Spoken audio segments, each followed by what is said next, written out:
Hi, everyone. Thank you for joining another Indivisible Illinois Facebook live stream event. We are here every Thursday. We have 13 weeks until Election Day, and we are excited to share with you so many actions and events that are happening around Illinois. Today, we have a couple guest speakers that we have coming up. We have Nick Uniejewski, who's from our Indivisible National, he's our senior regional organizer who's going to update us on what's happening around the nation and ways that you can plug in here, wherever you are in Illinois. We have Planned Parenthood, Illinois Action here, Krystal Garcia, who we're going to talk about voter registration in Illinois. And we also have the Wisconsin Democrats here. We're here every week to talk about what we can do from Illinois to win in Wisconsin. So first thing I want to do is for the first time on this live stream, is to share my screen. So I would like to invite you to check out this tweet. You know, Indivisible 9th District had an awesome, had an amazing Twitter storm the other day. And I wanted to share the Twitter analytics for that. It was Indivisible Illinois 9th District, Indivisible Illinois, NWSOFA, who organized a Twitter storm yesterday around the hashtag virus-free voting Illinois. We're so happy that we were able to engage so many new activists who were trained to tweet. We got a social media toolkit. We all share the same messages and the same graphics. And Twitter is an awesome way to organize digitally in this time of COVID. We were able to reach over 1 million people. We were able to reach 250,000 people, and impressions were up over 1 million. So we're super excited about that tweet storm, and we invite you to the next one. I wanted to point out that on Twitter, as I was browsing on Twitter today, I ran across this. It's really hard to keep up with everything, but today is 55 years. We marked 55 years of the Voting Rights Act. So I followed a thread and came to this amazing deck here from CNN. So Voting Rights Act marks 55 years. Here's what you should know. And I'm going to share it with you now. It was enacted on August 6, 1965 in response to voter suppression in the 1960s by state and local governments and law enforcement. The act protects citizens' right to vote by enforcing the 14th and 15th Amendments. And this year it reaches its 55th anniversary. And here's how it came to be passed. In 1964, 3 young civil rights workers were murdered in Mississippi while trying to register Black voters, showing that segregationists were willing to kill to keep African Americans from voting. Bloody Sunday, demonstrators faced violence through February and March 1965 as they demanded the right to vote for Black people. March 7th became known as Bloody Sunday after the officers attacked 600 marchers in Selma, Alabama, injuring dozens, including future Congressman John Lewis, who suffered a fractured skull.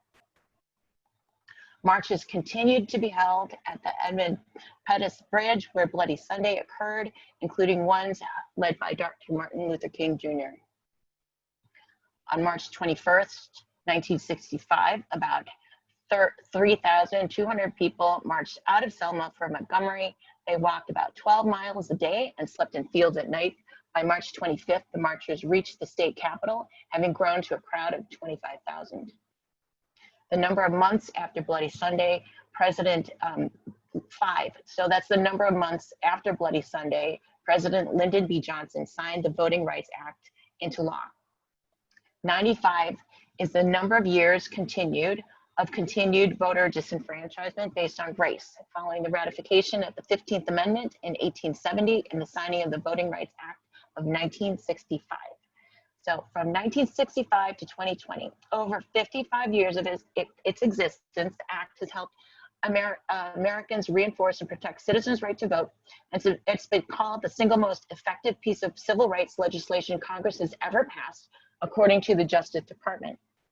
And what it actually did, it provides nationwide voting rights protections, including by prohibiting any state or local law that discriminates against racial minorities, as well as the use of literacy tests to determine the ability to vote.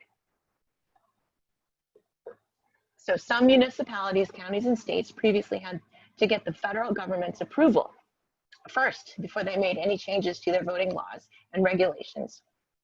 So what happened? In 2013, the Supreme Court struck down the formula used to determine which governments were included in those special rules. Chief Justice John Roberts explained the key part was struck down in the 5-4 decision because it was no longer relevant to the current voting conditions in those states that were covered. And John Lewis called it a dagger in the heart of the Voting Rights Act. 2018, a report by the Federal Commission on Civil Rights found in new state laws and made voting more difficult for minorities, and the Justice Department has done less to challenge those discriminatory laws since the 2013 Supreme Court ruling.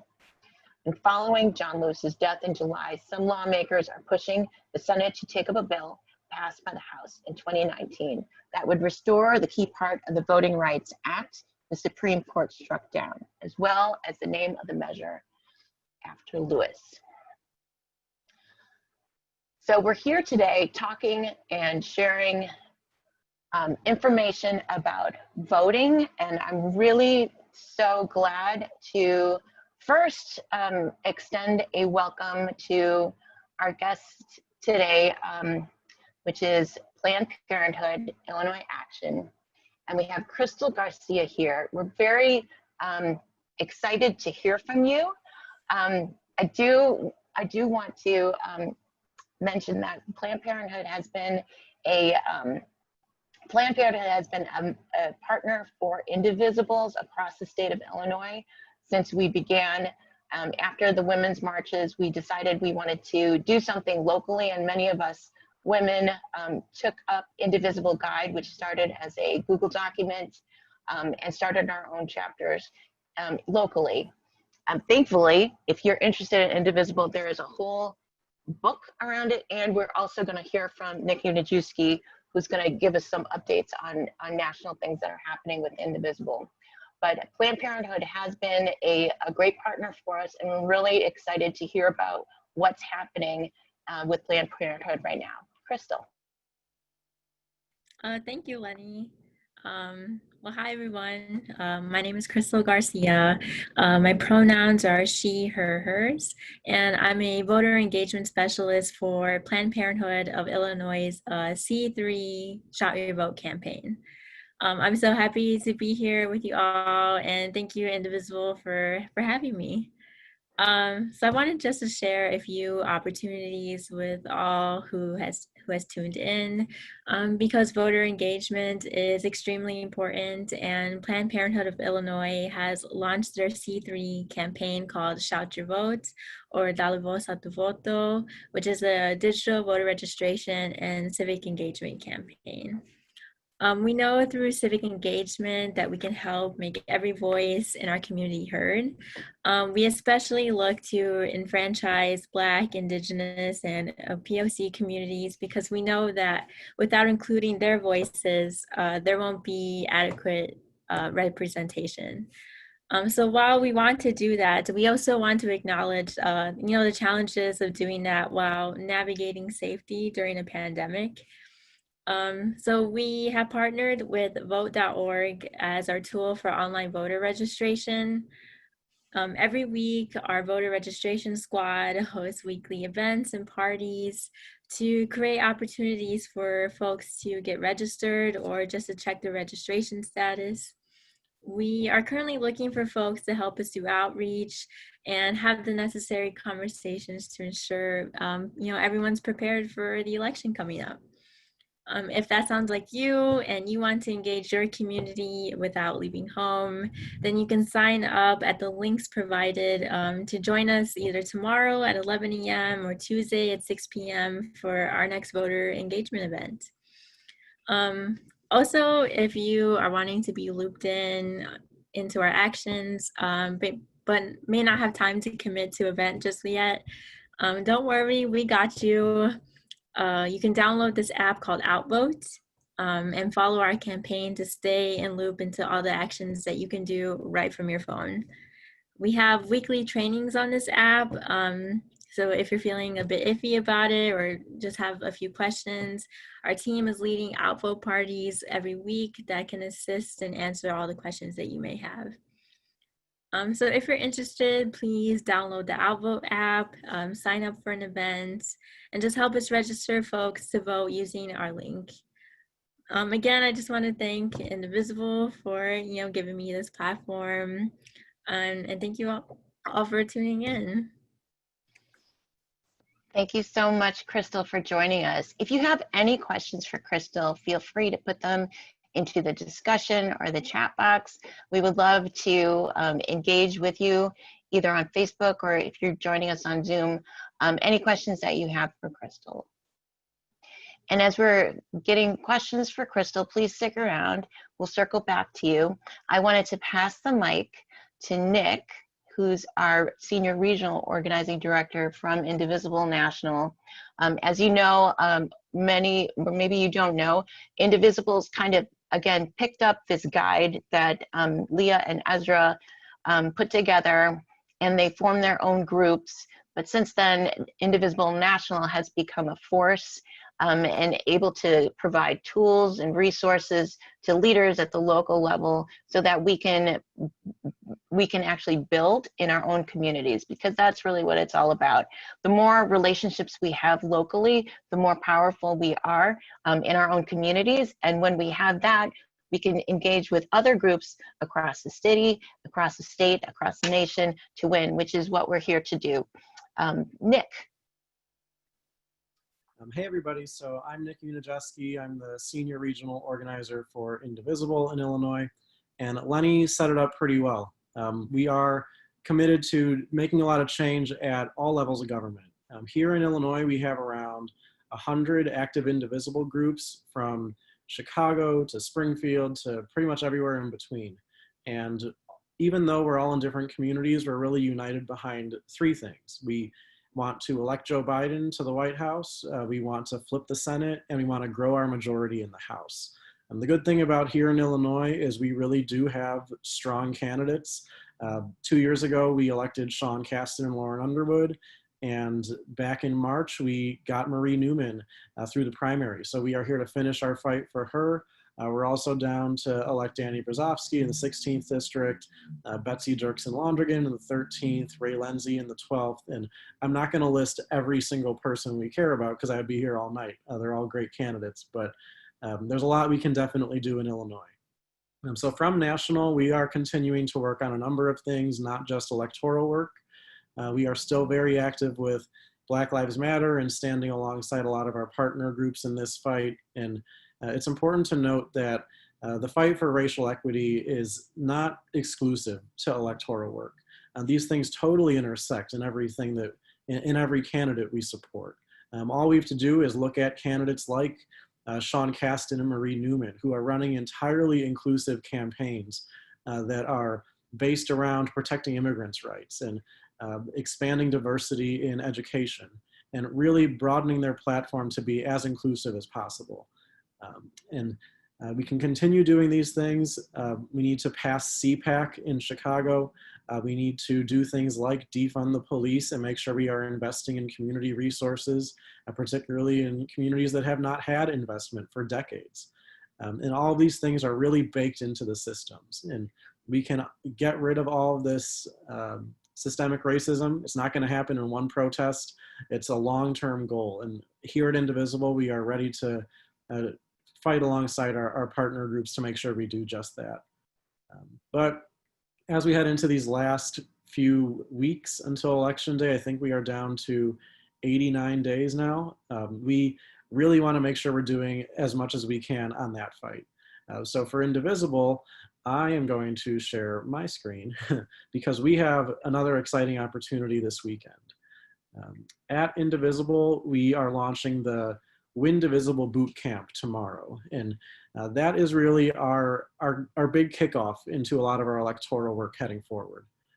We will be doing a lot of work, from texting, phone calls, letter writing, and a lot of direct voter contact, to the tune of, we want to make 20 million direct voter contact attempts. And between now and November, that's definitely possible with all the opportunities we have. We have expanded our texting program. Some people that are watching may have participated in it lately. We make it fun here in Illinois. We play bingo as we text voters, but we've expanded that to a lot of target states. We are targeting all the presidential swing states. We're hitting races that are going to be very important for flipping the Senate, and we're doing similar efforts into some House districts across the country where there's either a primary coming up or another important swing seat. We're doing similar things with phone banking. A lot of those same targets overlap. And again, bingo is another important factor here. So definitely make sure you tune in when you can. And of course, letter writing and postcards. We know that people across the country are writing postcards now, thanks to groups like Indivisible Chicago that have really led on it. And letter writing, we are hitting people in a lot of the same states that you'll hear me talk about. But all these different means are part of how we win in November. There are certain people that will only reply to texts. Other people are far more likely to see things on TV or read a letter. But all of these things together increase turnout and will help us do all those things, like elect Joe Biden, flip the Senate, and grow our majority in the House. So this weekend, we're launching the Indivisible Boot Camp, and it's a place for all of our people in the Indivisible network to really engage here. It's a mix of group leaders that have been with us since early 2017 or even in 2016, right after the election. It's for all of our members who might want to ramp up for the election in November, and it's for people that are not in our orbit yet, that just want to learn more from us. During this training over the weekend, we'll be launching our electoral strategy. We'll fill everybody in there. We'll also talk about different things we can do to incorporate racial equity into our work, and also learn from each other too. So it's not just a place where I talk at you for 6 hours on Saturday, but it's a place where there's open discussion. So if you look at the schedule for our boot camp, it launches tomorrow with Power Hour at 7 o'clock our time. And it's a place where everybody is pretty much like you would be at a normal conference. You get to the hotel and you meet with everybody and you chat for a bit. If you have a special talent, you are welcome to show that as well. And it's an open space for people. So if you can stay for the whole hour, if you can stay for 5 minutes, it's a good way to get introduced to other people that are going to be on this weekend. But the main event is on Saturday. And for that, we'll be having sessions the whole day about our electoral strategy, different tools we have at Indivisible, and really how to strengthen our groups going forward. Sunday is our space for open planning with the rest of our groups, and we'll be launching it with a Midwestern feel. So we won't just be talking to people in Illinois. We'll talk with our groups in Wisconsin and Michigan and Iowa, all across the Midwest, to see how we can work together to flip those really important seats and states to make sure Joe Biden wins. So like I said, Saturday is the main event, and we have a couple different tracks for people. So like I said, this boot camp really is for everybody. We'll be talking to new group leaders for how do we host events that are inclusive and also with that end goal of increasing voter turnout. How do we recruit people for our groups, which might seem very easy for people that have been in this since 2016 with us, but there are definitely some new strategies we can use now that we are all almost exclusively online. We'll also have different tracks for our experienced group leaders. We'll talk about our electoral strategy again. And the other important piece, we'll be talking about disinformation. We know that 4 years ago, we had Russian interference in our elections. It hit here in Illinois. And we want to make sure we are doing, again, all that we can to combat disinformation from any foreign interference, but also from the president, because he is lying every day and he will continue to lie every day. And we want to be able to combat this information. Indivisible is going to be launching a truth brigade for this. So over the next 13 weeks, we'll have a consistent program for people that they can continue to check our internal channel where they can post articles that they think aren't true, or talk about different things that will be more welcome in an open space for others. And then we'll have that other track for new people, new volunteers that are interested in phone banking or texting for a particular candidate or state. But this is really an open space for the boot camp over the weekend. We have a lot of opportunities for people to plug in. These are our static events, so we will be having these throughout the day as well for everyone to join. I talked about the electoral strategy. The communicating across lines of difference is very important for our racial equity work, which we know is going to carry us into 2021, because this is going to be an ongoing thing for us. And then the day will close out with our co-executive director, Ezra Levin, and a couple other guest speakers that I can't announce, but you'll just have to tune in on Saturday to see who they are. So we're gonna drop the links in the chat for anyone watching on Facebook Live to sign up for both the Friday pre-session and the weekend events. But definitely try to hop in if you can. The session on Saturday is around 6 or 7 hours long, but even if you can stay in for one session, it's really important for helping us win in November.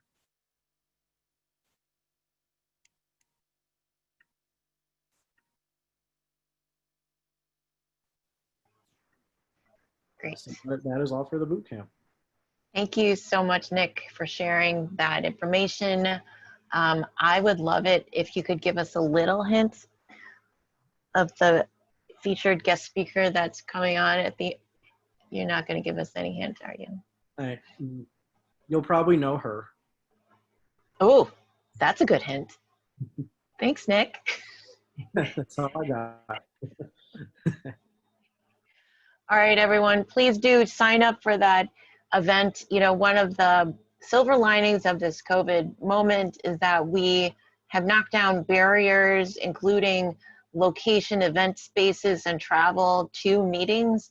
We could be meetings in front of our computers. I know it's not ideal. I just spoke to my friend who has a toddler, and they're trying to figure out, you know, what does school look like next year? It's not ideal, you know, for somebody like myself who really craves, you know, the presence of people and visceral experiences. This is way, like, just so far from what I prefer. But this is really what we have. We saw that Marie Newman had to pivot in the last couple days of her campaign to an all digital campaign, and which was heartbreaking, but also they did it. It was amazing. And I just wanted to say that we are continuing to do that here and in the now. We have, like, actually, I would love to bring Krystal back on, because I know that you've worn many hats in your very young life in terms of activism. You know, you don't have to speak on behalf of Planned Parenthood, but, you know, if you were going to speak to maybe others who are thinking about becoming activists, but they just don't want to do the wrong thing or say the wrong thing, or like be with the wrong people, or just everything is so wrong. Can you give some advice to those folks? Yeah, sure. So when I first started activism, I kind of felt awkward. I felt like maybe someone like me, like someone younger, a woman of color, didn't really fit in with these type of spaces. But so I would stay silent. I would kind of just listen, not really be as engaged as I should have. But with a lot of reflection, and when I got more involved with like progressive spaces, I realized that, you know, I do belong in these spaces. My voice is important, and my perspective is important. And so I feel like any advice to like other young women or other Latinas out there, like, you know, don't be afraid to say the wrong thing. Don't be silent. Don't just like stay on the sidelines. Make your presence known. You know, we need to be out there. We need to be on the front lines, and there needs to be more of us in this game. And yeah, I don't discourage you to stay out of this at all. No matter what you say, it's important. Excellent. I mean, we think about different ways that activists engage right now. I mean, you can actually go out any day of the week right now and protest. There are literally protests every single day in many different communities. You can also join a group that's phone banking and text banking like Indivisible and work to get progressive candidates in office, right? And you can also think to support those candidates or run for a position yourself, whether it's at the local board or at any other level of government, from your committee person to a congressperson, which is why I'm super excited actually to remind you that next week we have our one congressional candidate coming on who we've been fighting for ever since she decided to run, and she lost her primary in 2018, but then she won her primary this year. As I mentioned earlier, she had to pivot to be all digital in the last days of her campaign, but Marie Newman is our endorsed candidate in Illinois and local groups too. So we're really excited to have her here next Thursday at 7 o'clock. So again, I want to thank Krystal for that insight. I'm really thankful that you're here, and I would love to see you again on this live stream again and in person. It's not fair. We'd love to see everybody in person someday. Yeah, thank you. Thank you so much. I want to, at this time, we talked about local stuff in Illinois, Marie Newman. There are other candidates like Nick mentioned, Lauren Underwood, for instance, in the 14th district, who Indivisible Chicago and Indivisible Evanston are doing phone banks and text banks for, as well as Sean Caston. WISE is doing fundraisers for them and continuing to build in their own congressional districts. But we're also looking upwards to Wisconsin, because we know that Wisconsin is going to be the direct way that we're going to win in the White House this November. And we're always glad to see the Wisconsin Dems on our calls. They're here every week. We invite you here also every week to meet them, including Ellen, who's here now, and Heba. So maybe we'll have Heba take the mic, and then Ellen. Yes, thank you. Thanks, Leni. I'm always happy to be here with you all. Really excited to be having this conversation because we are on the cusp of a really important date here in Wisconsin, which is our August 11th partisan primary.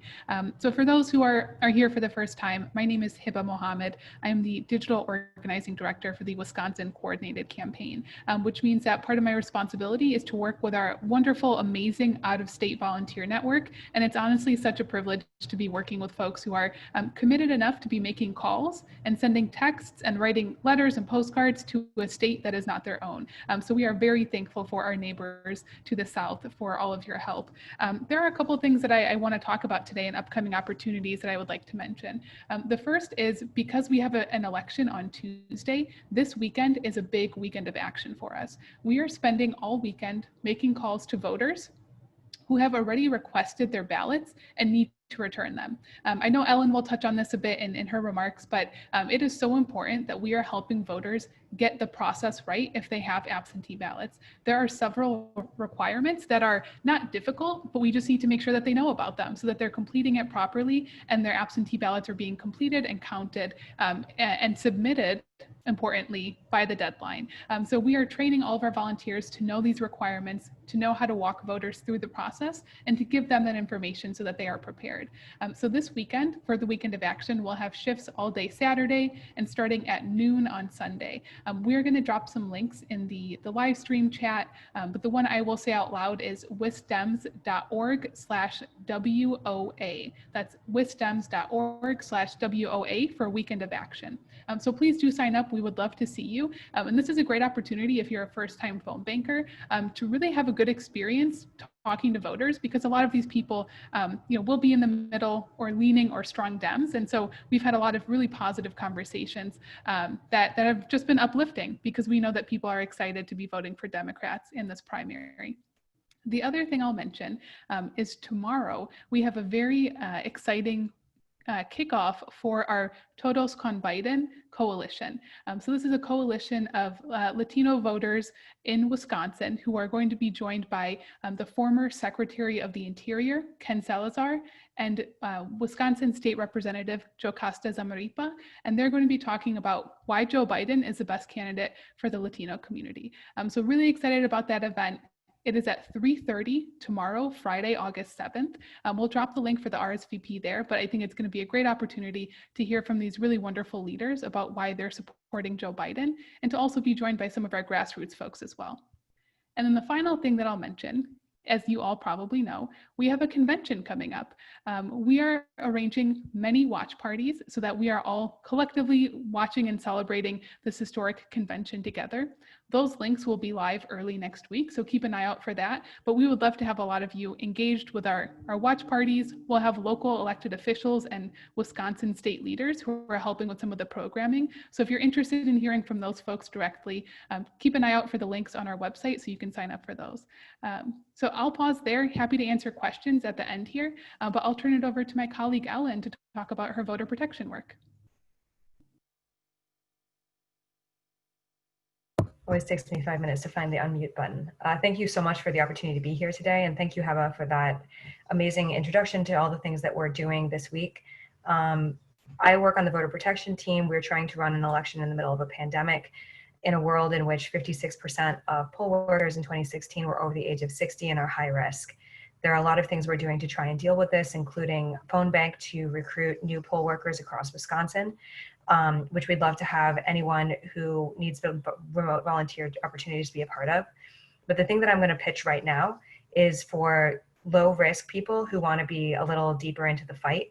We have our final training for poll watchers this Saturday, and we're trying to find people to test drive our system that we're trying to adjust for times of COVID, to see how much information we can get, putting people at as little risk as possible. If you're interested in finding out more and perhaps coming to Wisconsin this Tuesday, I am a big believer in test driving something and finding out where the problems are before you take it out on the highway for the first time. November is going to be incredibly important. We need a system that protects the vote. We need a system that stops disenfranchisement. We need a system that empowers people to have their voice heard. In order to do that, I need to test what I'm doing this August so that I know where the problems are so I can fix them by November. Having poll watchers is an integral part of that. So if you are interested, that's Saturday. We'll drop the link in the chat. And in addition, would like to say also, since we're with those with Biden Week, we are very interested in recruiting volunteers for our hotline and others that have multiple language skills. We're currently looking for a number. We always could use, más gente que habla español, but we could use also Hmong speakers, Somali speakers. There's a whole laundry list of languages in which we'd like to get our voter protection materials so that people that speak other languages more fluently than English do not get disenfranchised simply because they have trouble understanding the instructions on their absentee ballots. So please let us know if you would like to volunteer with us in that capacity as well. Thank you so much, Leni, for the opportunity to speak, and have a great night, everyone. Thank you for being here. Thank you, Ellen, and thank you, Heba, for joining us every week. I always think about, I love voter registration. I think that we should talk about voter registration every day of the year and not just, a couple of weeks before an election. I feel like it's a part of our civic duty. That's something that, for instance, my Democratic Party friends said that this is just something that we just don't do. We don't focus on voter registration, but it is the first step towards getting, for instance, a vote by mail ballot in this moment. And then the next step would be to get people to actually vote. And then the next step actually would be to make sure that our vote is secure.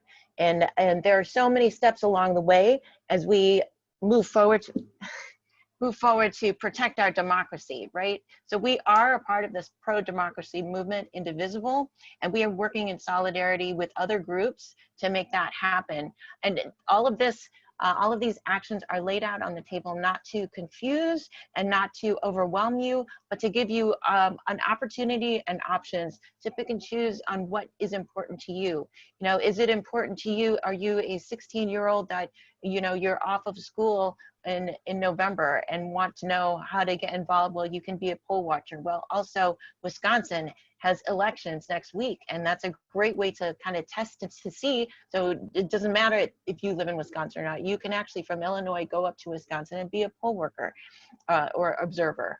And also, if you're still wondering what to do, you march maybe in the Women's March and you still don't know what to do, there are lots of opportunities right now that you can do things from your home, from the safety of your home, with your laptop, with your phone, and with others. We do not need to be isolated in this moment. There, for the Twitter storm, we jumped on a Zoom call, and while we were on the Zoom call, we were text banking.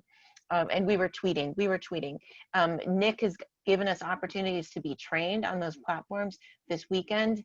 And Ellen is also offering us training opportunities this weekend too. There are a lot of training opportunities. Please look into the chat, share anything that you're doing at the local levels. I know a lot of Indivisibles across Illinois might be joining this call too, from Springfield to Shawnee to Carbondale to Bloomington, to Peoria. We're so grateful to stand with you and to move forward in solidarity. We're going to need everybody, because we know that the more we are informed and the more we are engaged, the better it is for all of us. And that's really what it's all about. We're all in this together. Thank you all for joining this call. Thank you for joining us every week. Please do share into the chat any ideas that you would like to hear more about. I want to say thank you to the protesters who continue to go out into the streets every day to demand. We are done talking. It is time to demand better from our elected officials. And that is really what it's all about. We need to get those progressive candidates in office, but then we need to hold them accountable. That is really half of it right there. And they go hand in hand. Thank you again for joining us today. We want to shout out to Rose, who's taking care of her mom. We wish her and her family well. We would like to, we hope that we see you soon, Rose, and giving you big hugs and love to your family. Thank you everyone for joining us. I am going to put it on a Brady Bunch right now so that we can see. If you don't want to be seen on this call, hide your video camera, but I would love to see any fun thing that you would like to share on the video in your window. I've got my book.